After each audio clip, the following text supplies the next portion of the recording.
how unaffordable housing has become. I have an income where my base salary is well over $300,000 annually, and still having a $5,000 mortgage every single month is insane.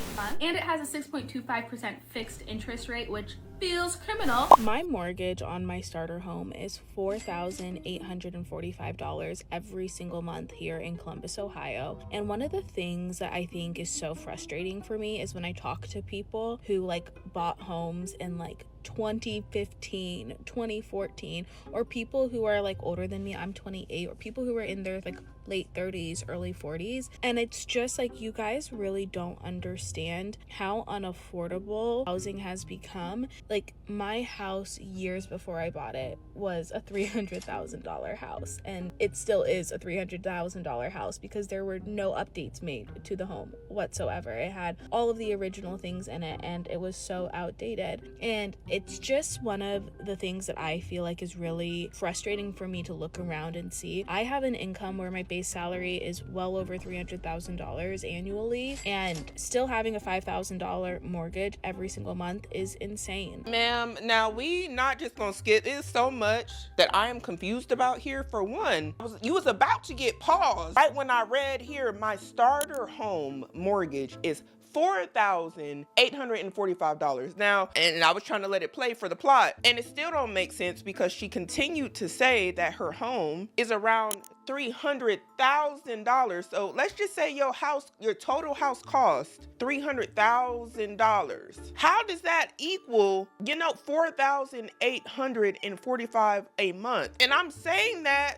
as somebody who's just doing the math. What type of interest rate do you have to have for it to be this amount per month? It's gotta be a crazy high interest rate. Or did you get a 10-year loan instead of a 20? Did you get a 5-year loan? Is there high HOA fees? Is the property taxes where you live contributing so much to the escrow of your house that it's getting you up here to $4,845 a month?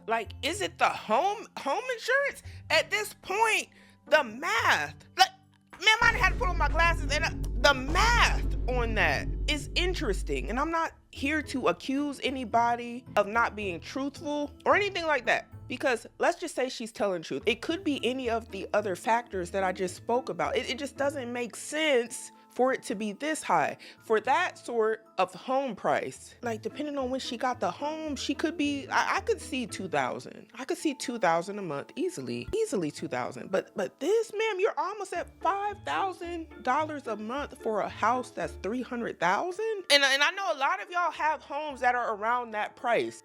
This is a crazy number right here for a mortgage.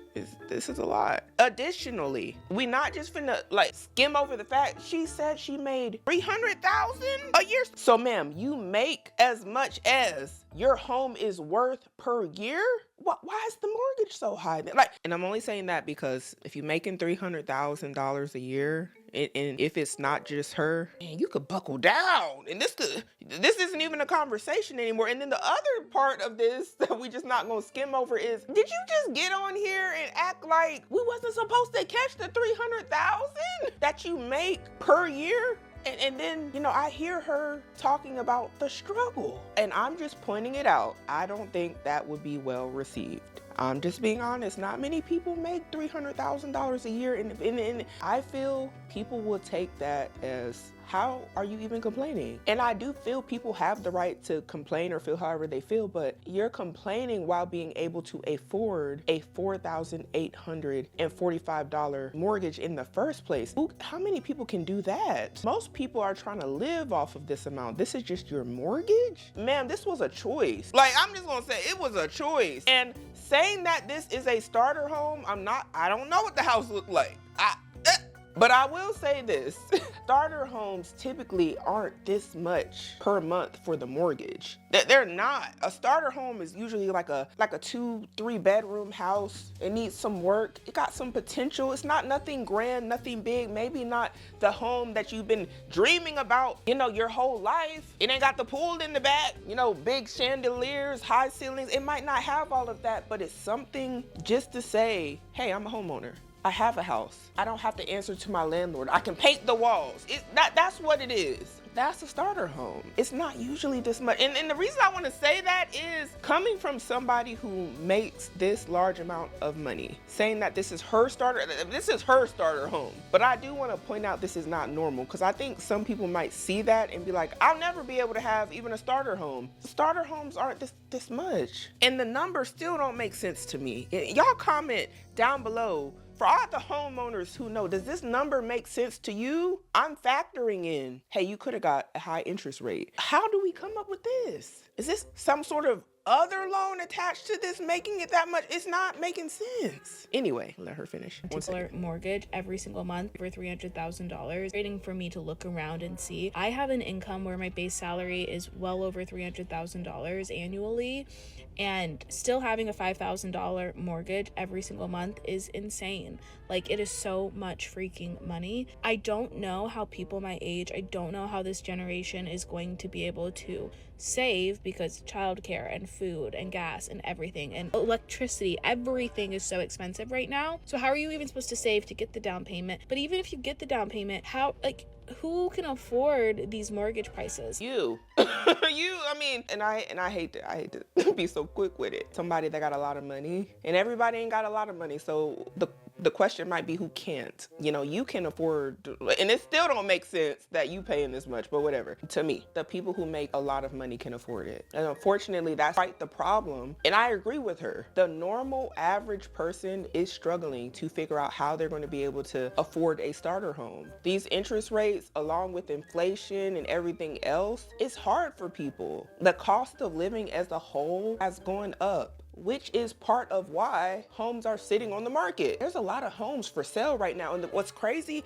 and I do want to point out, if you actually have money, it's like a playground right now in the real estate market. There are so many people that they list their homes, they're sitting for 100 days, 150 days. You can go and get the pick of the litter of homes right now if you have the cash. Absolutely. What bidding wars? There is no bidding wars. There is not much competition because not many people can afford to pay $300,000 for a home with a higher interest rate, let alone if you have $300,000 cash. And I'm not saying she does, but I'm just saying, imagine if you've just been sitting back like, you know what, I'm gonna wait, and one day my day is gonna come and I'm gonna have $100,000, $200,000 at my disposal to take action on the real estate market when all the homes on the housing market are sitting on MLS, unsold, nobody's bidding for them, and the prices are getting knocked down 20%, 30%, 40%. I've been seeing 40%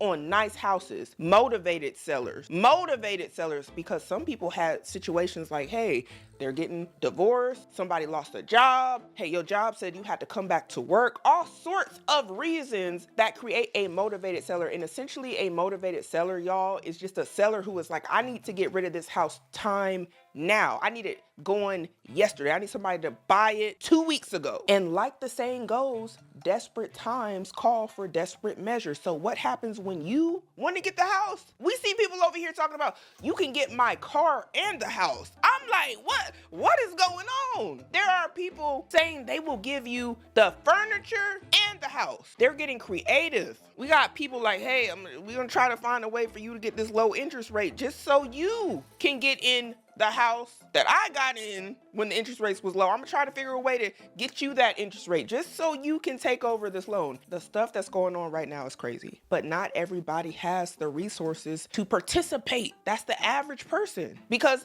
as I've been telling y'all, most people barely can afford for their tire to get popped right now. It's going to be a problem. Most people don't have emergency fund money. A lot of people are swimming in debt. So these would be the people right here that can do it. Her. I understand that I am in a unique position, but that's not the norm. Like, how are normal American families able to afford housing? Like, how something has to change. And it's one of the things that I think about constantly, and it really stresses me out. It stresses me out for my friends. It stresses me out for my children. It's just so sad because being able to afford a home and be a homeowner and like start a family and do all of that and have your own space is so important. It's a part of the American dream. And and it's quickly becoming a thing of the past. It's everyone is going to be stuck renting if things don't fit. You know, and to her last statement, I have to agree, because she's not just talking about her mortgage, because she is an anomaly here in this situation. Let's be honest. And good for her that she is. But what she's really talking about is that certain milestones in the United States that were once key points in your life are becoming harder to reach for the average person. And she's not wrong about that, even though these numbers online up here it ain't clicking to me. But how I believe the internet is I truly think people will find it harder to even sympathize with what she's saying because she is a high earner.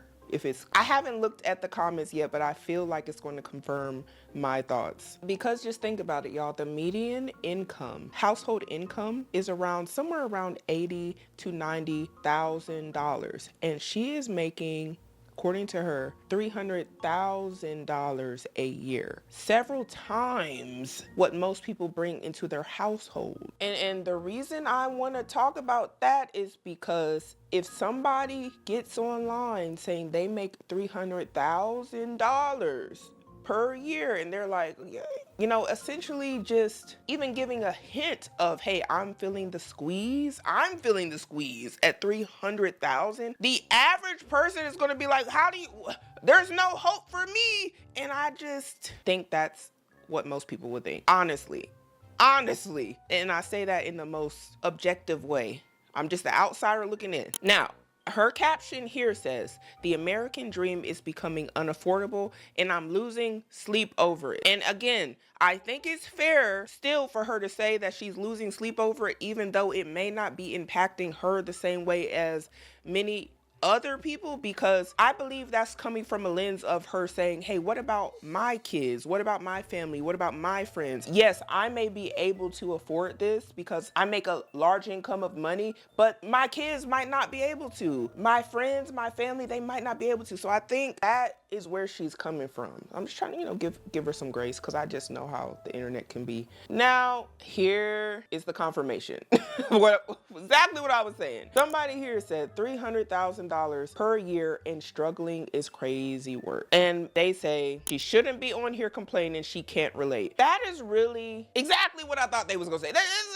And to be fair, people are saying, hey, she said it was crazy, not that she was struggling, because clearly, but how the internet takes things, results may vary. Oh my, somebody here said, I priced a new build, my mortgage would be $3,100, which is doable, but I keep telling myself, don't do it. This must be another high earner here, because sheesh. And look, there's people in the comments saying that's not a starter home. I think you can have a starter home for $300,000, depending on the location and the type of home. Like a starter home, again, is not like some big lavish house. It's just it's a nice humble abode, and nothing's wrong with small beginnings. We all gotta start somewhere, nothing wrong with that. But it's not like a 6-bedroom, 8 bath, 3-car garage, big front yard, big backyard, white picket fence, chandelier. Like, y'all get what I'm saying. It's not that. That's not a starter home. It's not a starter home. And other people said, yeah, no, you chose to buy a house that's expensive and it's your first home, not a starter home. I think, I want y'all to chime in. What do y'all think? This is interesting. What is the price range that you all think a starter home should be? Comment down below, because now I got questions. And I'm not even sure if it's more so a price, because the housing market is very interesting right now. It's more in my head like the look of it, and then the price is justified by the look, if you get what I mean, or the area. Because $300,000, if you go to California with that, or New York with that might not be anything for a quote unquote starter home. Like, you might be having to do a lot of fixing, if you know what I mean. And then that's your choice, because that's still an achievement. But yeah, this price right here would never be starter home for me. Not the Michael Jackson meme. $4,845 for a starter home, absolutely not. Absolutely not. And nowadays, that, I hate to say it, that might look anywhere between, to me, if you lucky, 1,300 up to like the high 2000s, and you might be creeping up on 3000, like, because of the interest rates. And that is a bigger part of this conversation, because over time, things have changed. People were getting good interest rates in like 2017, 2019, 20. Interest rates weren't that bad, and the housing prices weren't that bad either. But in many locations, both of those have skyrocketed. And what somebody could have afforded back then for a mortgage, you could have probably got a mortgage for like less than $1,000. Now that same mortgage, because the interest rates have gone up along with the housing prices also. Today, you might be at $2,000, $3,000. Same house, different interest rates, different housing market. But that's where we are. That's what happened, which leaves a lot of people who didn't get in during that time looking back like, wow, y'all had it made. Y'all, and understandably so. Girl, they said well over 300K annually. Girl, read the room. Now, ma'am, you on TikTok with 1.2 million views on that video, and I understand why it went viral now. And I was trying to get it. I got it. I understand. And so, because all of this went the way it went, and people seem to be upset about the fact that she even called her house a starter home, it got a lot of traction, as you can see on TikTok, causing her to make this update. So I'm starter house girl. I'm the girl who got on the internet and was like, my $5,000 a month mortgage, well, actually it's $4,845 a month, is my starter home. And you guys ate me alive for that all over the internet. And a new article just came out claiming that where I live in Ohio is literally the wealthiest suburb of all of Ohio, and it's the fifth wealthiest suburb in the country. I feel like I might need to go touch some grass. I do need to go touch some grass. I will do that after this video. It makes sense. And that's why I say it matters where you're at. It does. Do y'all think you can get a starter home in Beverly Hills for like $1,000? You know, y'all are smart people. You know the answer to that. Could you maybe go to an area where the houses might be a little bit more run down? You know, they might have like 10 cars outside parked in the front, you know? Bunch of dogs in the back. Dogs standing on the dog houses, barking at you. Woo, woo. Simone, you let the intrusive thoughts take over. You know what I meant. You might be able to get you something for $1,000. You might be able to do it. Just the dogs barking on the doghouse was personal. I had this happen to me, and I said, I will never be y'all neighbor. I wouldn't even rent next to this dog. I'm a dog lover. See, but anyway, some of the dogs be driving down the property value and just scaring away people from even moving there. Nonetheless, location. She's in what seems to be a nice area in Ohio, and that's great, because isn't that the goal? Like, people want to have a home in a nice area, but that was left out in the beginning, in the first video. It's probably a really wealthy area, if I had to take a guess. It's just really crazy to me though, because like, if anyone knows New Albany, if anyone is like in the area and has seen my house, you know that my house quite literally is like the poorest house in the nicest neighborhood, which is probably why I feel that way. And I'm also like the least wealthy of all of my friends, so that probably has something to do with it, but still highly out of touch. And you see, what that really kind of showed me and made me think is, when you compare yourself to the people you're in proximity with, and then you hop on social media, you might actually forget that your experience is quite unique. And she did say that, to be fair. She did point that out. But ma'am, a lot of people can't afford probably to live in the fifth wealthiest suburb in America. And what an achievement. That's good for you. And I'm, side note, glad that her business is doing well. I don't know what she does. Now I want to know, what do you do? Because whatever you're doing it well, and it's working. Clearly, for you to be making $300,000 a year, I'm trying to put my people over here on. I know y'all want to know too. Anyway, I am glad she cleared that up. But I still don't the math still don't make sense to me.